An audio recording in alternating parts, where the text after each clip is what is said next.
Hi! Today I decided to take you outside in my garden. This is where I do a lot of my sketches, and I have a lot of flowers here, so this is such an easy way to just get out and see some natural references. So I'm just gonna show you real quick what I'm gonna use in this video.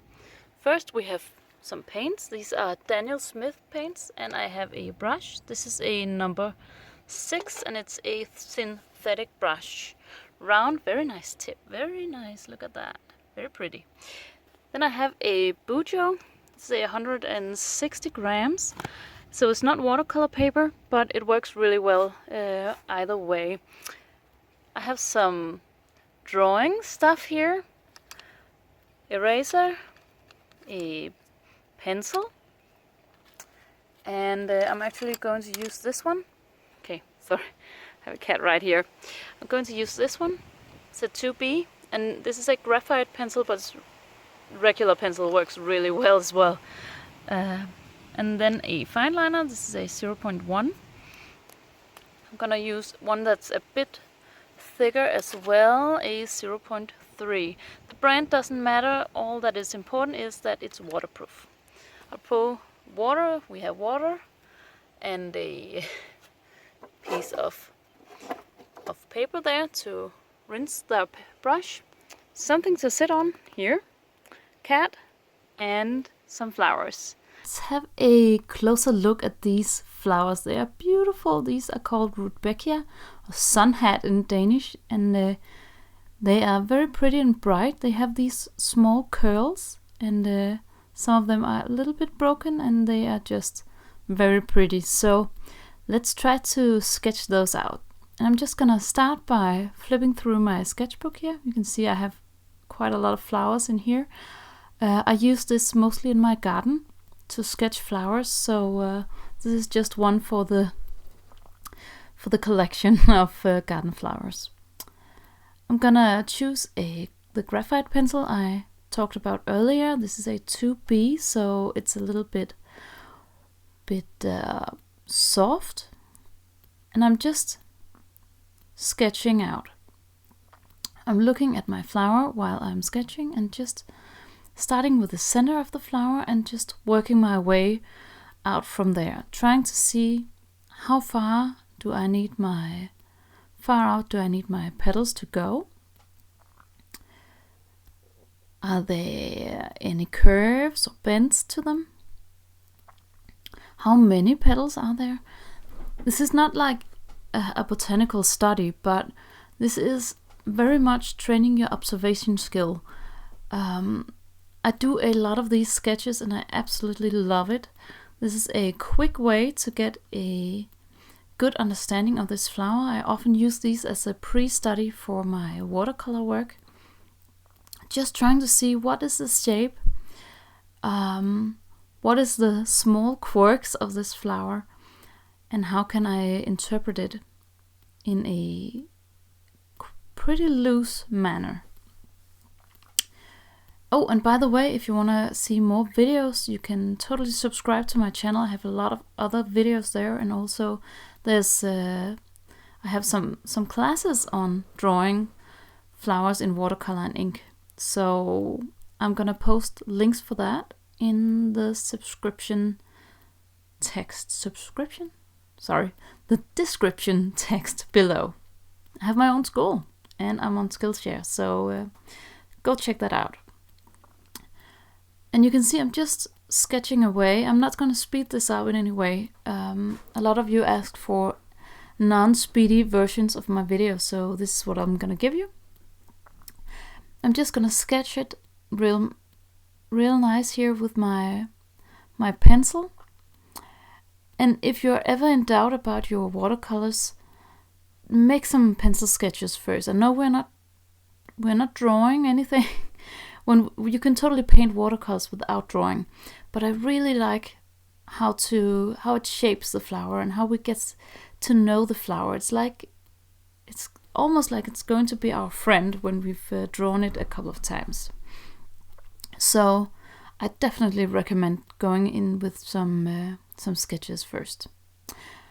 I did this big flower first, and I'm gonna place one next to it here.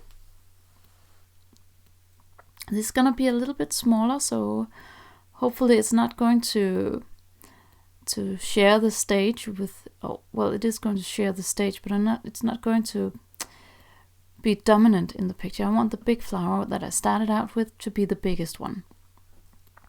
When you're doing these sketches, you can work on your composition as well. So if you're planning to do a watercolor based on this sketch, you can work on your composition as well, how to place the flowers next to each other, and which angles to use and stuff like that. So you can see this video is around 20 minutes, I think, and that is actually how long it takes to do these sketches. So I definitely recommend doing them. It's not gonna take you long.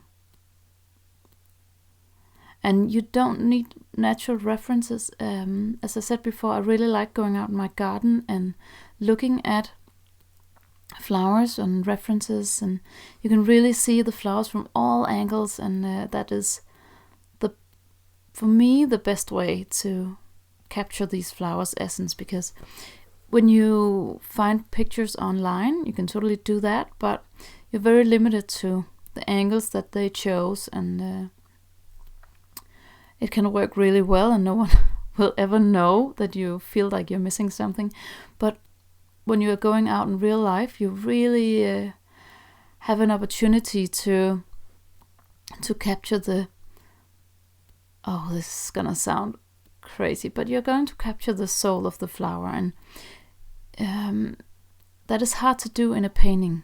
When you have it next to you and you can feel the wind in your hair and stuff like that, that's when you really capture the soul of the flower. So try to see if you can do that.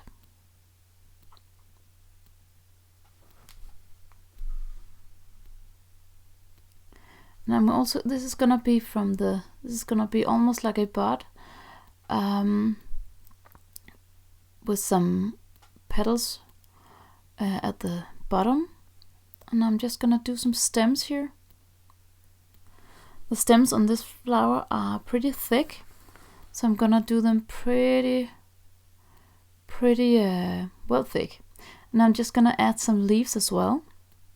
And you can see on the flower that these leaves are pretty big, and there's quite a lot of them. So I'm just gonna add some, and you can see how I'm being very loose with my strokes here. I'm not being careful at all. You can always erase if you feel like you don't need something. So always erase if you need it. And we are going to erase it after we do our fine liner as well. So this is just a guide. Now we can go in and use our fine liner. I'm gonna use this 0.1 fine liner. The brand doesn't matter really, as I said before. Just make sure it's waterproof, because we are going to put on some water afterwards. You can totally do these sketches in pencil only. It is very much an opportunity. I do that off sometimes, but I do like to add the fine liner. I think the hard lines of the fine liner with the soft watercolor wash is just beautiful. And you can also you can start out with a watercolor wash and add fine liner afterwards, or you can do this and add the fine liner first. That's totally up to you. It gives two very different results, and you can see that in my class on florals in Watercolor and Ink, where I show both the techniques. So check that out if you want to see the other one in action as well. Also, I have a class on 5 flowers in Watercolor and Ink, where I show quite a lot of different flowers, and these are perfect for beginners, because you really do a lot of the sketching first and go in with the fine liner afterwards. Also, this technique is great if you want to just doodle around in your bujo or your calendar or whatever you have in close by. You really don't need watercolor paper. we're just gonna use not that much water, and you should be fine. And you can see I'm not outlining completely, I'm just working my way around the flower and just adding lines here and there. And here in the center I'm gonna try to add some of the texture. This flower is quite heavy on the texture here in the center, so I'm going to add that. But you can see I'm being super sketchy, I'm not staying long in one place, I'm just working my way around and just seeing how little I can add. Often we don't need a lot of detail to create a beautiful flower, and we are going to add detail with the watercolor as well. Not much. The detail is probably mostly gonna be in the watercolor washes and the way the colors mingle. So a lot of the details will be on the fineliner layer here. But I am going to add more detail to the fineliner later. So we're going to have first a fineliner layer like this, then a watercolor wash, and then a fineliner layer again. And that is the very simple process. You can add more layers of watercolor as well, but I'm going to only do one just to keep it light and fresh and let it be a sketch as it's meant to be. So you can see I'm just working my way around the next flower here. And it can be a little hard to see this effect actually, because we still have our pencil guides. But I promise you, when we are removing them in a second, the pencil lines, you will see how beautiful it becomes. So just be patient with me, or just press forward in the video, and that's totally fine as well. I forgive you if you do that. Of course you won't have everything, but I forgive you. And you can see I'm just being sketchy around my leaves as well. And I can see when I'm adding these big lines here that the 0.1 is actually a little bit too thin. So I'm doing a few lines here and there on top of the others. But I am going to strengthen the line with a thicker fineliner in my second fineliner layer. So we're going to emphasize some of the lines a little bit. Just going in to add fineliner to the butt here as well. Just some texture in the center, and then these lines. And you can see how it's not a botanical representation at all, but that's totally fine. We have other artists doing that, so I don't need to do that. See, I haven't got the patience for a botanical study. They take days and weeks and even months, so I'm definitely not gonna do that. I have small children, and a house to take care of, so not going to do botanical studies. They are for very, very patient people with no kids, I think. So here I'm just gonna go in with my eraser and remove the pencil lines. And now we can really see how the fineliner is placed.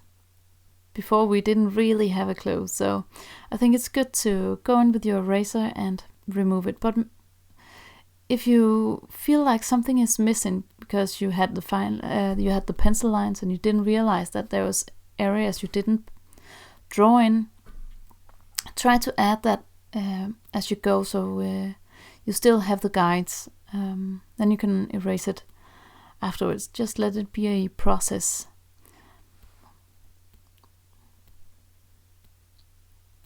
Just rubbing it real good. I'm just realizing I had something in here as well. There you go. Just remove those small bits of eraser and we can go in with the fun part and color this baby up. I'm just gonna take my paints here. These are Daniel Smith colors. This is not a travel set. I just took my paints from my office and went outside. Office, it's a studio. It's more like a studio, but that sounds better. I'm just wetting my petals and dropping in some color. And this is the Pyrrole Scarlet. It's a super bright, warm red. And I'm just dipping it into the wet petals here and just adding some warm yellow. It's a new gamboge. And some sienna as well. This is a Quinacrodone Sienna. You don't need the same colors as I have. Just use these warm tones and you'll be totally fine. And try to see if you can mix them a little along the way. I'm just dipping in some color, and you can see how little I'm actually working on these petals. I'm just letting the colors do their thing and mingle in the water, and I know it'll be beautiful. And just adding a little bit of water to these petals as well. Going in, and this is a little bit lighter, so I'm just adding the yellow, a little bit of the sienna, and just adding it with the tip of my brush and sometimes on the side, but you can experiment what works for you. If you are working with the tip of your brush, you won't have as much water on your brush as if you are working on the side of the brush. So you can experiment with using the different techniques. And here I'm adding the sap green, and the bud is very green, so I'm just adding that along with some yellow. And here in the center I'm adding mostly the sienna, but also some of the greens.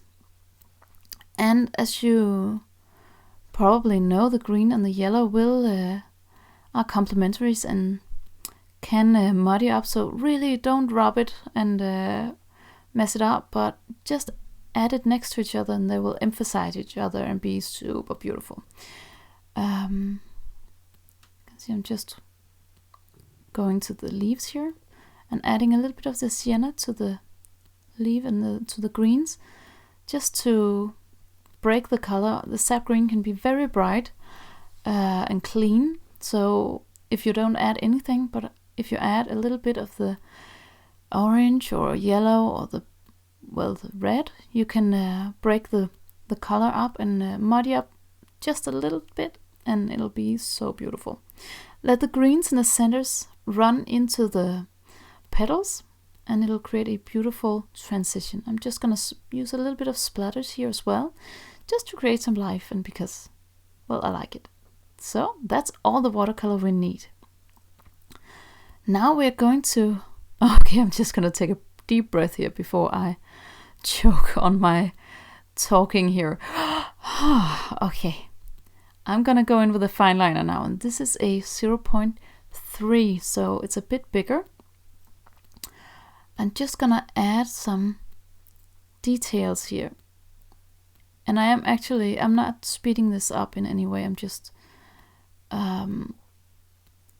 working in this pace, so I do apologize if it's a little speedy, but I just want to give you a lot of information in a short while. So I'm just adding this thick line to some places where I think there might be a shadow, or I just want to put some emphasis on the shape. I'm not going to do much. I'm just going to add a little bit, just a little bit, and I think it'll turn out nice. And make sure you subscribe to my channel. I said it before, I'm just gonna say it again because it's 15 minutes ago. Make sure to subscribe, and you can get a lot more videos. Here I'm just gonna emphasize these leaves as well. I think the color turned out really nice. Make sure you are letting the paint dry completely before you go in with your fine liner. Otherwise you'll actually end up with a fine liner that doesn't seem to work, because it's not really working on a wet surface. I threw out way too many fine liners than I want to admit because of that. So make sure it's completely dry. And I think I'm just gonna go in with the small one as well, to 0.1, and just adding some fine lines here for the little bit of texture on some of the petals that needed it. And I think we are about done. I'm gonna zoom in so you can see the final sketch here. And I really enjoyed this painting. I hope you are going to try it and maybe even upload it to my student Facebook group. I'm gonna put a link below, and I'm just gonna say goodbye to you in person. So if you want more videos, please subscribe to my channel and check out my Skillshare and my own school, Camilla Damsbo Art School. I'll just put a link below so you can easily find it. And there's classes on florals in watercolor and ink, so I hope you'll check that out. That could be amazing to see you in there and see your own interpretations of these flowers. So until next time.